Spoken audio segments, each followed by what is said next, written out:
Gloire au Seigneur. J'aimerais ce matin, avec la grâce de Dieu, avec vous, continuer la réunion que nous avons eue hier après-midi. Hier après-midi, nous avons vu qu'est-ce qui se passe entre la mort terrestre et jusqu'à l'enlèvement de l'Église. Où nous sommes. Comment nous sommes. Nous sommes conscients. Dans un lieu de repos. Mais j'aimerais avec vous, avec la grâce de Dieu, ce matin, voir qu'est-ce qui se passera à l'enlèvement de l'Église. Amen. Amen. Notre espérance. Reconnaîtrons-nous nos bien-aimés? Quelle relation aurons-nous avec eux dans les cieux? Qui sommes-nous sûrs de revoir? Est-ce que la Bible vous intéresse? Amen. Amen. Béni soit le Seigneur. Amen. Ah, vous savez, il est écrit dans la parole du Seigneur, dans la Genèse, Jacob était au quai de Jabbok. Et il va dire, mettez les femmes et les enfants devant. Et les petites brebis, afin qu'ils ne se fatiguent pas et qu'on marche à leur rythme. Vous savez, un vrai berger marche au rythme du troupeau. Amen. Et ce matin, nous voulons, nous serviteurs de Dieu, marcher au rythme du troupeau. Amen. Cela ne me sert à rien de déployer des mots si vous ne comprenez rien. Je veux être simple avec la grâce de Dieu et surtout être biblique. Amen. Béni soit le Seigneur. Hein? L'Église de Dieu a besoin de l'enseignement de la parole de Dieu. L'enseignement de la parole de Dieu n'est pas simplement là pour augmenter notre intellect, pour qu'on sache quelque chose de plus. Non. L'enseignement de la parole de Dieu est là pour augmenter notre amour et fonder notre foi en Jésus-Christ. C'est le but principal. Béni soit le Seigneur. La Bible intéresse le vrai disciple du Christ. Le vrai disciple du Christ ne désire pas simplement les bénédictions du Christ. Il désire l'enseignement du Christ. Amen.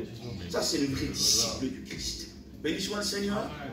Alors, nous allons lire notre texte de base. 1 Thessaloniciens 4, verset 16. Comme je vous l'ai dit, dans ces 3 réunions que nous avons eues, je vous invite à lire la Bible. Quand vous êtes chez vous, frères comme sœurs, vous devez lire la parole de Dieu. Béni soit le Seigneur. Il est important de lire la parole. Il faut éteindre les télés. Et il faut lire la Bible. Il faut éteindre les téléphones. Aujourd'hui, vous avez vu, une fois j'étais sur une mission, chez nous, là-bas, on a fait une régionale, il y avait presque 1000 caravanes. Et je passais au milieu comme ça, et presque en dessous, toutes les toiles, j'ai vu des gens avec des téléphones, et ils font comme ça avec le doigt, là. Comme ça, ils vont attraper des tendinites. En vérité. Combien de fois notre doigt fait ça sur le téléphone et combien de fois nos mains tournent les pages de la parole de Dieu? Hein? Comment ça se fait ça? Combien de fois notre main touche la télécommande, là, le doigt, là, et combien de fois notre main tourne la parole, les pages de la parole du Seigneur? Attention, choisissons nos priorités. Ne perdons pas notre temps. Vous savez que Dieu est jaloux de notre temps? Il faut lire la parole. Amen. Ce matin, nous allons lire la parole de Dieu. C'est bien, mais quand vous êtes chez vous, vérifiez les textes. Lisez la parole de Dieu. Nourrissez-vous de sa parole. Amen. Le vrai disciple du Christ désire l'enseignement de Jésus-Christ. Béni soit le Seigneur. Je bénis le nom de Jésus. Alors il est écrit 1 Thessaloniciens chapitre 4 verset 16. Car le Seigneur lui-même a un signal donné à la voix d'un archange et au son de la trompette de Dieu descendra du ciel et les morts en Christ ressusciteront premièrement. Ensuite, nous les vivants, qui serons restés, nous serons tous ensemble enlevés. Ça c'est merveilleux, amen. Amen. Nous serons tous ensemble enlevés avec eux sur les nuées, à la rencontre du Seigneur dans les airs.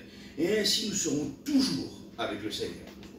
Et l'apôtre Paul dit, consolez-vous donc les uns les autres par ces paroles. Ce texte doit consoler nos cœurs. Amen. Ce texte-là vaut toutes les larmes que tu coules. Ce texte vaut toutes les épreuves que tu passes. Amen. Ce texte vaut toutes les douleurs que tu peux endurer. Ce texte vaut toutes les injustices par lesquelles tu passes. Il y a un enlèvement. Mais il faut rester dans la justice et l'intégrité, dans la fidélité. Comme nous l'avons dit hier après-midi, nous sommes sauvés par le sang. Mais il faut rester dans l'obéissance du sang. Parce que le sang garde sa force dans l'obéissance. Béni soit le Seigneur. Nous devons rester sanctifiés. L'apôtre Paul va dire, celui qui fait une seule plante en conformité à sa mort, fera une seule plante en conformité à sa résurrection. Alors qu'est-ce que ça veut dire en gitan ça? Eh bien, ça veut dire que si tu ne vis pas avec lui sur la terre comme il faut, tu ne pourras jamais vivre avec lui dans le ciel. Écoutez, il est utopique, ça veut dire presque insensé, de vouloir vivre une éternité avec Dieu si on n'est pas capable de passer une heure avec lui. Amen. Vous comprenez, nous devons, si nous sommes remplis du Saint-Esprit, nous désirons vivre Christ. Amen. Vivre par ses entrailles. Nous sommes morts en lui. Ce n'est plus nous qui vivons, mais c'est lui qui vit à travers nous. C'est un circoncis de cœur, une personne régénérée et sauvée qui sera en lui. Béni soit le Seigneur. Ne vous trompez pas vous-même. Rien d'impur et de souillé n'entrera dans le royaume des cieux. Vous savez, hier, on a essayé de voir un peu les cieux. Essayer à travers la parole de Dieu. Je ne pourrais pas vous expliquer exactement ce qu'il y a là-bas. C'est impossible. Mais par contre, je peux vous dire ce qu'il n'y a pas. Ça, je suis sûr et certain. Ça, je peux vous dire ce qu'il n'y a pas. Regardez, il est écrit dans Apocalypse, chapitre 22.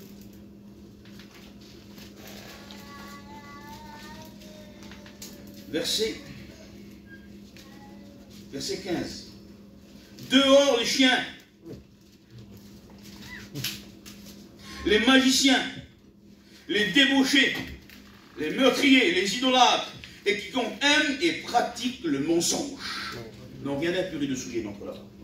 Je ne pourrais pas vous expliquer ce qu'il y a vraiment dans tous les détails, mais nous sommes sûrs de quelque chose. Nous pouvons vous dire ce qu'il n'y a pas. Et l'impureté, là-bas, n'existe pas. Amen. C'est une personne qui reste sanctifiée en Dieu qui sera sauvée et qui sera enlevée. Dans l'Ancien Testament, tout était sanctifié par le sang. Quand Dieu a ordonné à Moïse de construire le tabernacle, tous les ustensiles, toutes les toiles, tous les piquets, tous les barres étaient touchés par le sang, par le sang, par le sang. Ce qui sanctifiait les ustensiles et le tabernacle tout entier pour le service voué à l'Éternel. Ça veut dire que si un vase était touché par le sang, une fourchette, un couteau était touché par le sang dans le tabernacle, il ne pouvait servir qu'au service de Dieu. Il ne pouvait plus sortir en dehors du cadre des tentes du tabernacle. Et le sang t'a touché. Tu as été sanctifié par la sainteté. Et tu dois demeurer sanctifié à l'intérieur de la tente, de la règle de la sainte doctrine. Et suivre la règle de Dieu. Amen. C'est ça, rester sanctifié. Vous comprenez? Nous devons rester, nous devons demeurer fidèles à sa parole. C'est sa parole qui nous sanctifie. Jésus-Christ va dire comment un homme pourra prouver qu'il m'aime en observant toutes mes paroles. Béni soit le Seigneur. Alors l'apôtre Paul nous dit, consolez-vous, parce que bientôt nous allons partir. Tout le monde ne partira pas. Vous savez que Dieu connaît qui lui appartient vraiment. Dieu le sait. Alors vous savez, il y a des choses, je dis ça, après on continuera le message, mais je me laisse conduire par l'esprit quand même. Il y a des choses qui sont inavouables. Il y a des choses, même si le Seigneur me donnerait une révélation, maintenant je citerai ton nom, tu dirais non. Ça serait trop honteux peut-être. Tu ne pourrais pas l'avouer. Tu dis non, c'est pas vrai, pasteur, tu te trompes. Et pourtant ça serait vrai. Il y a des choses qui peuvent se régler qu'entre toi et Dieu. Je t'en supplie, règle tes affaires. Amen. Fais ce qu'il faut faire. Parce qu'une chose est sûre, que tu sois prêt ou que tu ne le sois pas, lui, il revient. Amen. Amen. Lui, il revient. Vous savez, nous, les gitans, on est sentimental. Pas plus sentimental qu'un gitan, ça n'existe pas. Ça n'existe pas. Et nous, on croit que Dieu est comme nous, sentimental. Dieu n'est pas sentimental, vous savez. Il ne te pardonnera pas par sentimentalisme parce que tu es un bon gitan. Non, Dieu te pardonnera par la fidélité à sa propre justice. Si tu restes sanctifié sur le sang, alors tu seras sauvé. Béni soit le Seigneur. L'apôtre Paul nous dit, consolez-vous par ces paroles. Alors de quoi nous consoler? D'être pour toujours avec le Seigneur, en un, et quelque chose de merveilleux, en deux, de la réunification de l'enlèvement. Amen. Et ça c'est merveilleux. Parce qu'à l'enlèvement de l'Église, il y a une réunification entre les vivants qui seront changés et les morts en Christ qui vont ressusciter. L'apôtre Paul nous dit dans 1 Corinthiens 15, verset 52, « Je vous dis par là un grand mystère, nous ne mourrons pas tous. » Peut-être que certains parmi nous ne connaîtront jamais la mort dans la chair, parce que le Seigneur reviendra. Et l'apôtre Paul nous dit dans ce verset que nous serons changés en un clin d'œil, en un atome de temps, d'un corps fort, d'un corps faible, d'un corps fort, corps terrestre, corps céleste, corps charnel, corps spirituel, corps faible, corps fort, corps corruptible, corps incorruptible, changé à l'image de sa gloire. Si nous avons porté l'image du terrestre, la Bible nous dit là que nous porterons l'image du céleste. Béni soit le Seigneur. Alors que se passe-t-il à l'enlèvement de l'Église? 1. C'est la résurrection des morts en Christ. 2. Transformation des vivants en corps glorieux. 1 Corinthiens 15, 52. Et quelque chose de merveilleux, c'est la réunification sur les nuées du ciel, à la rencontre du Seigneur, des vivants et des morts en Christ. Nous reverrons ceux qui nous ont devancés. Nous monterons avec eux, nous regarderons à notre droite et à notre gauche, et ils seront là avec nous. C'est quelque chose de merveilleux, ça, hein? Je bénis son Saint-Nom. Il me tarde de vivre ce moment. Amen. Amen. Il me tarde. Amen. Je veux dire ce matin, Amen, viens Seigneur. Amen. Amen, viens Seigneur Jésus-Christ. Vous savez, comme on l'a dit hier, celui qui a cette espérance en lui-même se sanctifie comme lui-même et se purifie comme lui-même est pur. Béni soit le Seigneur. Amen. Et oui, parce qu'il pourra vous dire n'importe quoi. N'importe quelle injustice, n'importe quelle épreuve. Vous vivez comme si le Seigneur reviendrait. Regardez, quelle est la force de ce texte de Jean 3, 2, 3, 3, 1 Jean 3, 3. Il nous dit, celui qui a cette espérance en lui se purifie comme lui-même est pur. Pourquoi il dit cela? Imaginez, cela est impossible, je le précise bien, cela est impossible. Parce que le Seigneur nous dit que nul ne connaît l'heure et le jour où il reviendra. Personne ne peut le savoir. Mais imaginez, on saurait que le Seigneur revient aujourd'hui. On le sait. Mais on pourrait te dire n'importe quoi. On pourrait te faire n'importe quoi. On pourrait commettre n'importe quelle injustice envers toi. Tu pardonnerais, tu oublierais, tu n'y penserais même pas. Et on te dirait, pourquoi tu fais ça? Jésus revient aujourd'hui. Amen. Est-ce que tu vis comme ça? Est-ce que tu te sanctifies dans cette espérance? Celui qui a la véritable espérance en lui vit comme si Christ reviendrait tous les jours. On peut lui dire n'importe quoi, on peut lui faire n'importe quoi. Il est mort à la croix du Calvaire. Et il vit pour le retour, pour la réunification avec son Maître. Nous devons vivre comme ça. Nous devons vivre comme s'il reviendrait aujourd'hui et travailler pour lui comme s'il viendrait dans l'île. Béni soit le Seigneur. Pensons à ces paroles qui, je crois, viennent de l'Esprit. Il y a une affirmation biblique, quelque chose de merveilleux. Et ça console mon cœur. Ça bénit ma vie. Parce que moi aussi, j'ai perdu des personnes qui sont parties dans des maladies. J'ai perdu des personnes qui sont parties dans des infirmités. Mais la Bible me dit que je les reverrai pleine force. La Bible me dit que je les reverrai sans infirmité. C'est une affirmation biblique. Il est écrit, ceux qui nous ont devancés dans la patrie céleste, là, nous les reverrons sans aucune infirmité. La Bible nous dit dans 1 Corinthiens 15, 42, ainsi en est-il de la résurrection des morts. Le corps est semé corruptible, il ressuscite incorruptible. Il est semé méprisable, il ressuscite glorieux. Il est semé infirme, il ressuscite pleine force. Ça veut dire que si quelqu'un est mort aveugle, là-bas il voit. C'est merveilleux. Si vous avez perdu quelqu'un qui était dans une chaise roulante, là-bas il marche. Si vous avez connu quelqu'un qui est parti en souffrant, là-bas il n'a plus de douleur. C'est quelque chose de merveilleux. Il est semé corps naturel, il est ressuscité corps spirituel. S'il y a un corps naturel, il y a aussi un corps spirituel.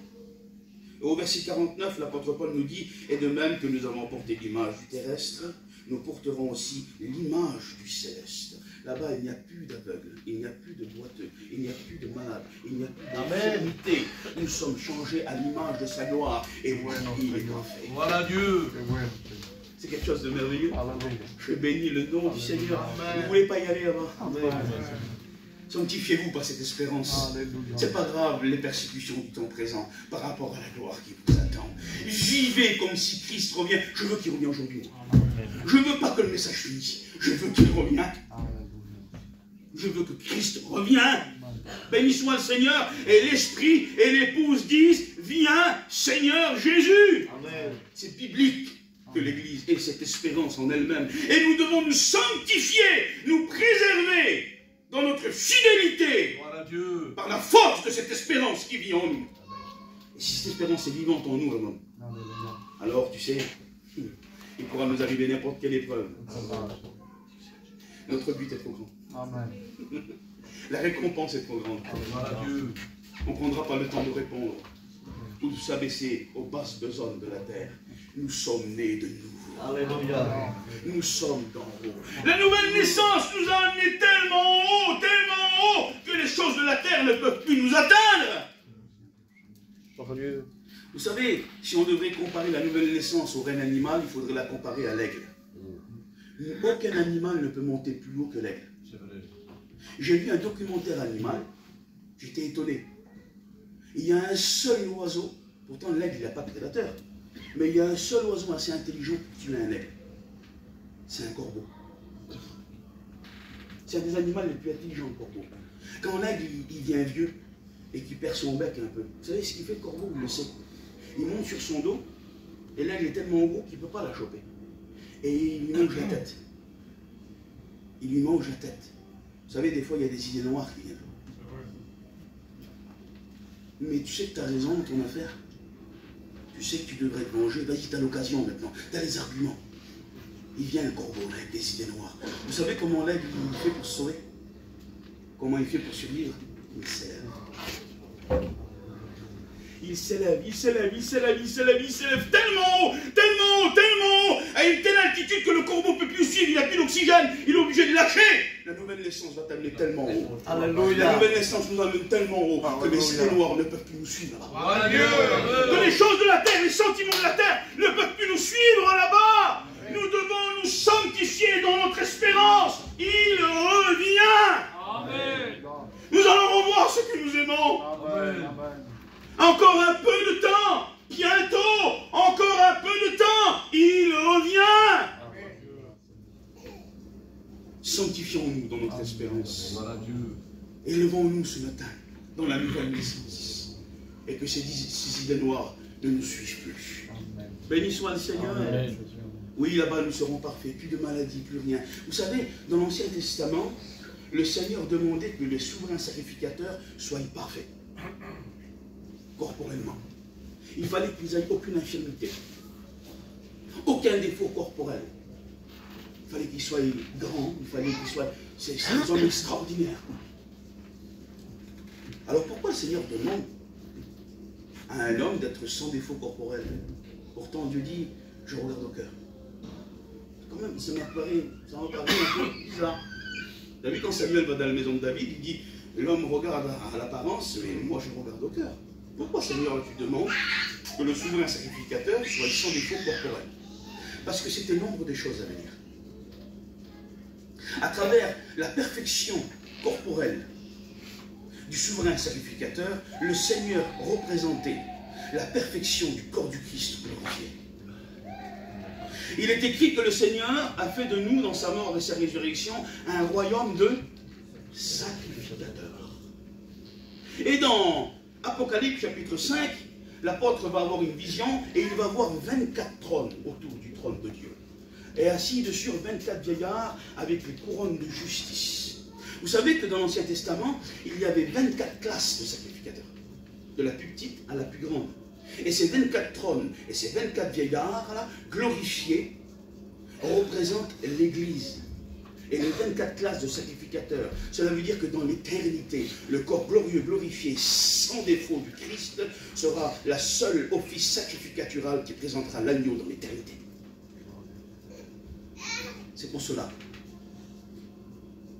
que le Seigneur demandait la perfection corporelle du souverain sacrificateur de l'Ancien Testament, qui était l'ombre des choses à venir de l'Église glorifiée qui officerait pour l'éternité en tant que sacrificateur dans les cieux pour présenter le sacrifice parfait de l'agneau du sacrifice éternel. Béni soit le Seigneur. Alléluia. Donc en haut là-bas, il n'y a plus d'infirmité. Vous voyez, j'avais pas de petit cahier pour écrire. J'avais qu'un grand cahier où on dirait, des fois on dirait des tableaux.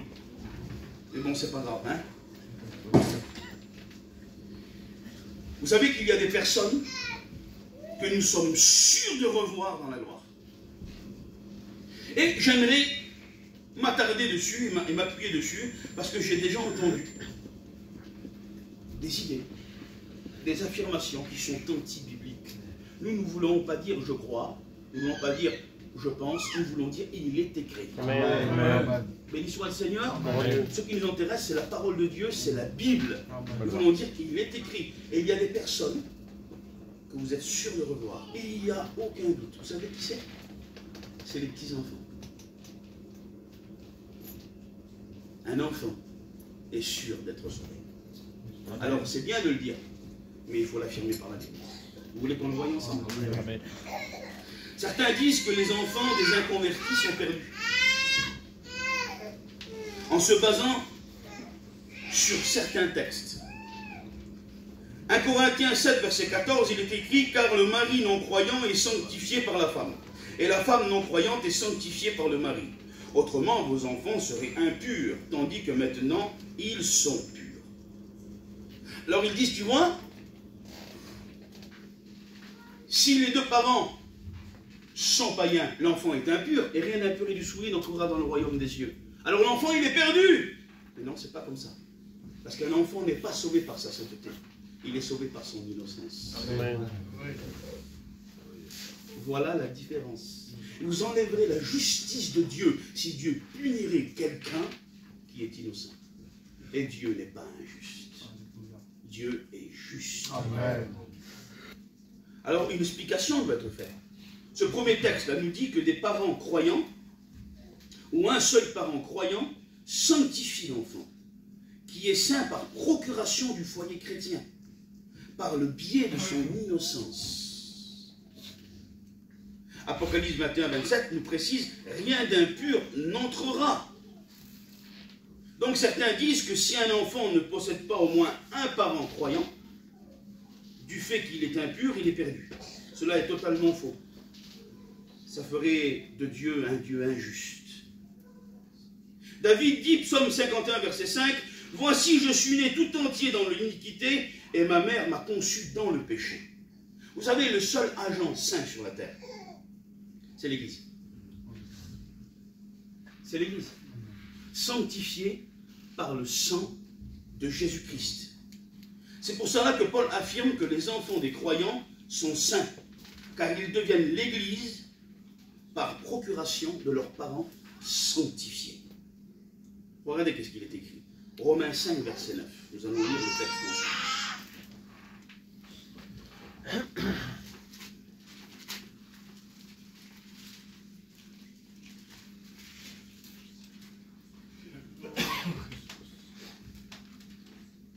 À plus forte raison donc, maintenant que nous sommes justifiés par son sang, serons-nous sauvés par lui de la colère. Béni soit Dieu. Donc tout enfant d'inconverti n'est pas saint, certes, car il n'est pas l'Église, qu'elle seule est sainte sur la terre, étant sanctifiée par le sang de l'agneau. Mais tout enfant, même ceux des croyants, ils sont sauvés. Pourquoi? Du fait de leur innocence. Il y a un seul amalgame. Et la Bible nous prouve. C'est que si le Seigneur reviendrait maintenant, il n'y a que les enfants des chrétiens qui seront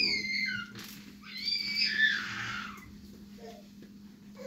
Et les enfants des païens, s'ils n'ont pas au moins un parent chrétien qui les sanctifie, selon 1 Corinthiens 7, verset 14, ils resteraient sur la terre. Ils resteraient sur la terre. Alors pourquoi? Qu'est-ce qui nous le prouve? Souvenez-vous de Exode 12. Dieu va dire, tu mettras le sang sur le linteau des portes. Et vous rentrerez à l'intérieur des maisons et vous consommerez l'agneau jusqu'aux entrailles. Les enfants dans la maison, là, où était pratiquée la Pâque, n'avaient pas conscience de ce qui se passait. Ils n'ont pas mis le sang sur le linteau. Ils n'ont pas immolé l'agneau. Ils ne savaient pas qu'il fallait manger l'agneau jusqu'aux entrailles. Mais parce qu'ils étaient dans la maison avec les parents qui pratiquaient la Pâque, ils ne sont pas morts, ils sont vivants. Et aujourd'hui, les enfants qui sont à l'intérieur de l'Église, dans des foyers chrétiens, sanctifiés par le sang, si le Christ revient, ils seront pris avec nous. Béni soit le Seigneur. Et ceux qui sont en dehors de l'Église, qui ne sont pas l'Église par procuration des parents, ceux-là resteront dans la grande tribulation. Mais ils seront quand même sauvés, du fait de leur innocence. Et la parole de Dieu nous le prouve. La parole de Jésus-Christ, Luc 18, verset 16. Et Jésus les appela et dit, laissez venir à moi les petits enfants.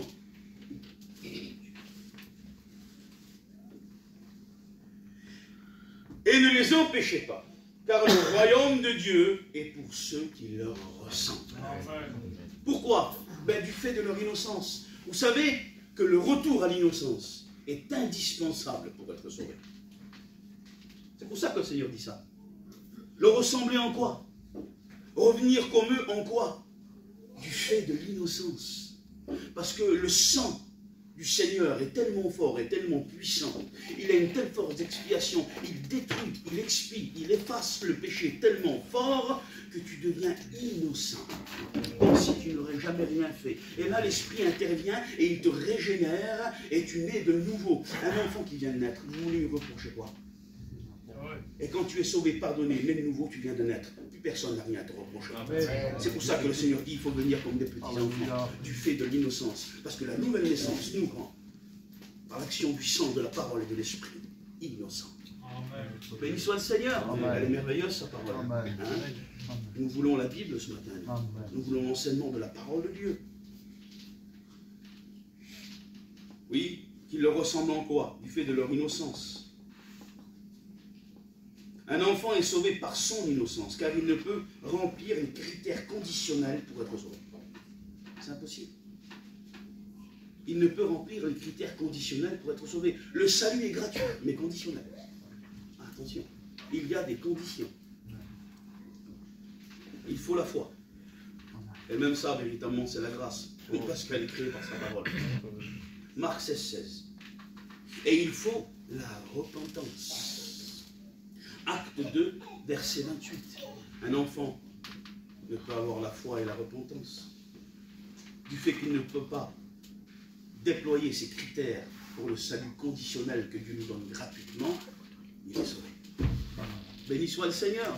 Parce que Dieu ne peut être injuste. Il y a une preuve irréfutable dans l'Ancien Testament. 1 Roi 14, verset 6 à 13. Là, il y avait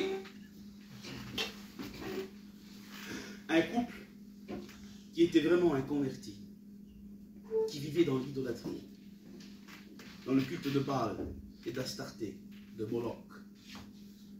Cet homme était roi d'Israël. Et son enfant va tomber malade. C'était le couple le plus dépravé de l'Ancien Testament, de toute la Bible.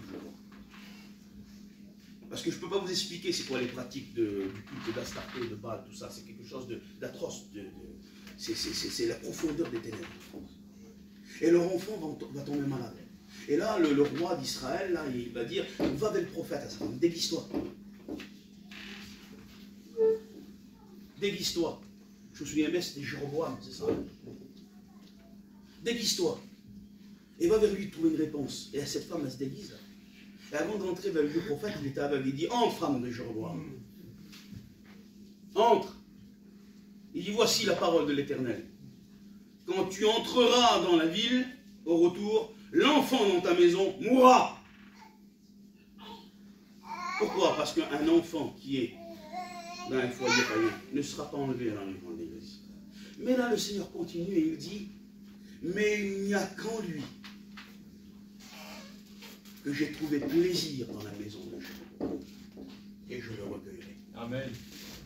Alors si Dieu sauve l'enfant du couple le plus dépravé de toute la Bible et ne sauve pas l'enfant d'un autre couple païen, Dieu est injuste. Dieu ne faisant point de favoritisme et il n'y a point d'ombre, n'ayant point d'ombre de variations en lui, Dieu reste juste. Et il sauve l'enfant qui meurt, même s'il est dans un foyer païen. La Bible nous dit. Béni soit le Seigneur, c'est une affirmation. Dieu. Paul fortifie les chrétiens. dans l'espérance de revoir leur bien-aimé. 1 Thessaloniciens 4, verset 13 est écrit: nous ne voulons pas, frères, que vous soyez dans l'ignorance au sujet de ceux qui nous ont devancés. L'apôtre Paul dit que c'est quelque chose d'important à savoir, que cela vient fonder notre espérance, que cela vient nous sanctifier même, dans l'espérance de les revoir. Ce texte nous donne la certitude de revoir nos bien-aimés. Il dit que nous ne sommes pas sans espérance comme ceux du monde. Nous avons l'espérance. Et quelle valeur aurait cette espérance? Écoutez bien, si on ne le reconnaîtrait pas. Aucune. Mais nous le reconnaîtrons. La Bible nous le dit. Béni soit le Seigneur.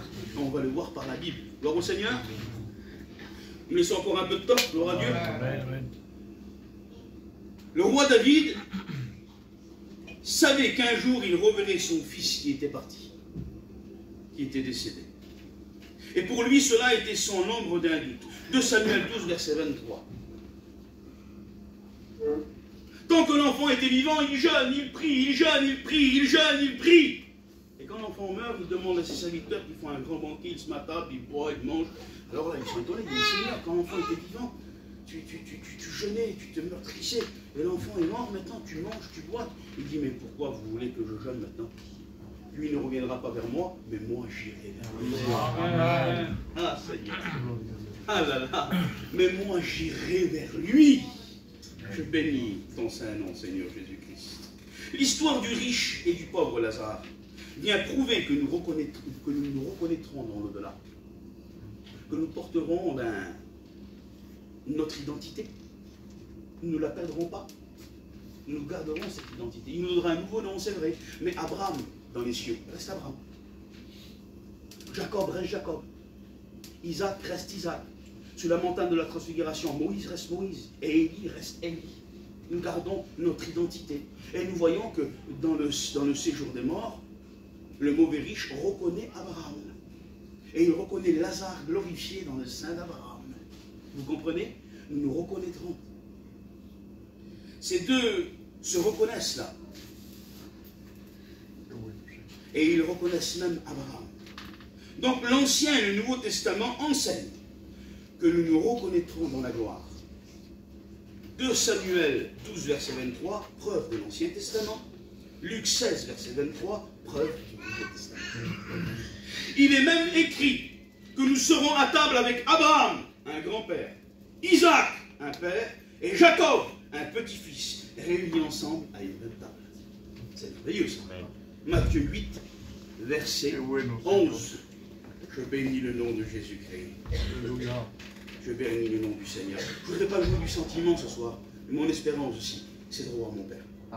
J'ai mon Père céleste, et j'ai mon tata aussi qui m'a devancé dans la gloire. Ben, je sais que je le reverrai. Je bénis le nom du Seigneur. Et regardez ce texte merveilleux. Car il est écrit dans Éphésiens 3, versets 14 à 15. À cause de cela, je fléchis les genoux, dit l'apôtre Paul, devant le Père. Parce que pour lui, c'est quelque chose de merveilleux.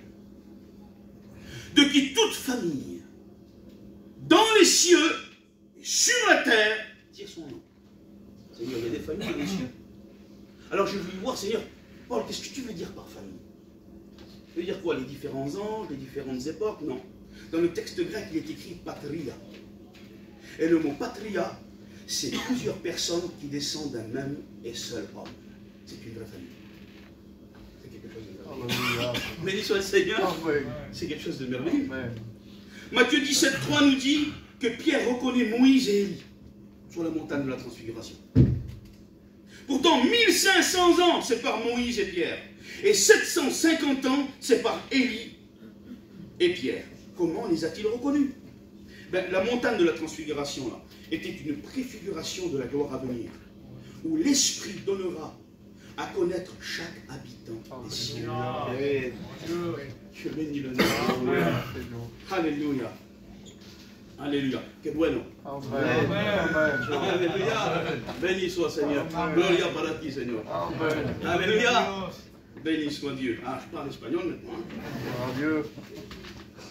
Il est écrit dans 1 Corinthiens 13, verset 12, « Aujourd'hui, nous voyons au moyen d'un miroir. » Vous savez pourquoi Paul dit ça, un miroir, on voit bien dedans. Mais à l'époque, les miroirs, c'était de l'airain poli. On voyait flou, c'était pas trop net. D'une manière obscure, mais alors nous verrons face à face. Aujourd'hui, je connais en partie, dit Paul, mais alors je connaîtrai comme j'ai été connu. Amen. Cela veut dire que dans la présence du Seigneur, nous ne perdons pas notre perception. Elle sera considérablement augmentée. Et si nous reconnaîtrons ce que nous n'avons jamais vu, comme Pierre l'a fait et l'a vécu, à combien plus nous reconnaîtrons ce que nous avons aimé. Amen. Béni soit le Seigneur, c'est la Bible qui l'affirme. Je bénis le nom de Jésus-Christ. Mais nos rapports dans les cieux avec nos bien-aimés seront différents que ceux que nous avons sur la terre. Et le Seigneur le dit dans Luc 20, versets 27 à 36. Il dit à la résurrection, il n'y a ni homme ni femme, mais vous serez semblables aux anges. Semblables aux anges. Même s'il y a une réunification des familles, on n'aimera pas plus celui qu'on n'a jamais vu sur terre que ceux que nous avons aimés toute la vie sur terre. Pourquoi alors? Ce texte nous enseigne que notre relation terrestre ne sera pas la même que notre relation céleste. Luc 20, 27 à 36. 1 Corinthiens 15, verset 42 nous dit d'un corps corruptible à un corps incorruptible. Et dans la corruptibilité, il y a la préférence et le parti pris. Je suis sûr et certain que je suis votre frère et que vous m'aimez. Et je vous le dis dans le Seigneur Jésus-Christ, que je vous aime dans la tendresse de Jésus-Christ. Amen. Mais je serais hypocrite de dire que je vous aime plus que mes enfants. Je suis encore dans la chair, j'ai le parti pris. Vous serez hypocrite de dire que vous m'aimez plus à moi que vos enfants. Si vous aurez le choix de sauver votre enfant ou moi, vous ne réfléchirez même pas. Et ça serait normal, mes frères et sœurs. Ça serait normal. Mais ce qui se passe, c'est que dans le corps glorifié, il n'y a plus la faiblesse de la chair. Ça n'existe plus. Écoutez, je vais aller loin ce matin, mais il faut que vous compreniez les choses. Et qu'est-ce que vraiment la Bible? Je n'ai pas la prétention, moi ce matin, de vous enseigner ce que vous ne saurez pas. Je dis ce que les anciens ont dit avant moi, et ce qui est écrit dans la Bible depuis toujours simplement. Ce matin, je suis un perroquet. Vous comprenez? Il y en a qui ont dit, si on saurait qu'il y a certaines de notre famille, on l'a dit souvent, il y a des dogmes qui se lèvent, mais il faut les casser les dogmes.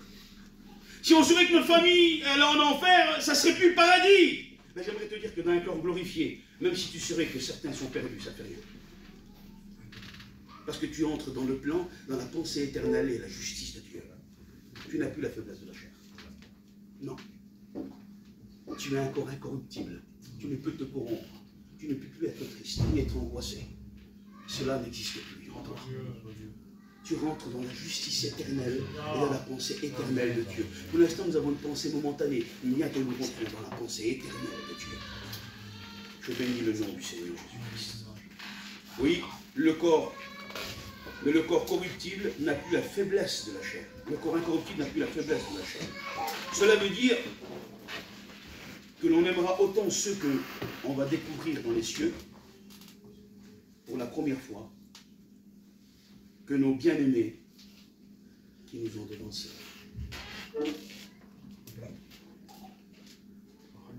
Écoutez, il y a vraiment plein de choses à dire, mais c'est un sujet que si on voudrait le déployer, hein, Julien, il faudrait qu'on connaisse. Je crois qu'on va lire un texte de la parole de Dieu. On va laisser le dernier mot à la parole. Amen. Et puis on va prier le Seigneur. Amen. Alors vous avez compris pourquoi cette prédication ce matin. Pourquoi cette prédication hier après-midi? Parce que Dieu veut, Église du Seigneur, que vous vous sanctifiez dans votre espérance. Amen. Dieu veut que tu changes d'attitude, que tu changes de pensée. Dieu est en train de te dire, écoute, ce que j'ai préparé pour toi, ce qui t'attend, c'est rien par rapport à ce que tu es en train de vivre. C'est pas grave si on te persécute. C'est pas grave si tu subis de l'injustice. Suis-la! Que ta seule défense soit l'amour. N'aie pas la défense du lâche et la calomnie. Sois un vrai guerrier du Christ. Ne te plains qu'à Dieu. Ne te plains qu'à Dieu. Amen. Il veut que tu te sanctifies, Église de Dieu, dans ton espérance. Alors ce matin, tu proclames, face à ton ennemi, face à tes problèmes, face à ton propre cœur, je me sanctifierai. Je resterai fidèle dans l'attente de son retour.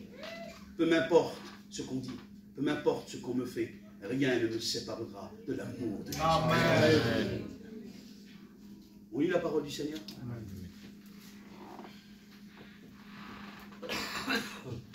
1 Thessaloniciens, chapitre 4.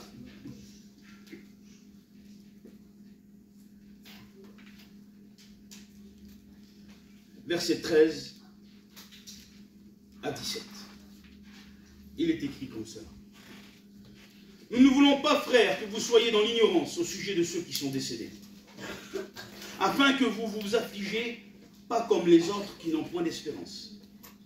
Car si nous croyons que Jésus est mort et qu'il est ressuscité, croyons aussi que Dieu ramènera par Jésus et avec lui ceux qui sont décédés. Voici en effet ce que nous vous déclarons d'après la parole du Seigneur. Nous les vivants restés pour l'enlèvement du Seigneur, nous ne devancerons pas ceux qui sont morts. Car le Seigneur lui-même a un signal donné à la voix d'un archange. Et au son de la trompette de Dieu descendra du ciel. Et les morts en Christ ressusciteront premièrement. Ensuite, nous les vivants qui serons restés, nous serons tous ensemble enlevés avec eux sur les nuées du ciel, à la rencontre du Seigneur dans les airs. Et ainsi nous serons toujours avec le Seigneur. Consolez-vous donc les uns les autres par ces paroles. Amen. Prions le Seigneur. Voilà Dieu. Seigneur, nous vivons pour ton retour. Nous voulons nous sentir. Tu es merveilleux, Seigneur. Et nous te louons. Prions le Seigneur, s'il vous plaît, ce matin.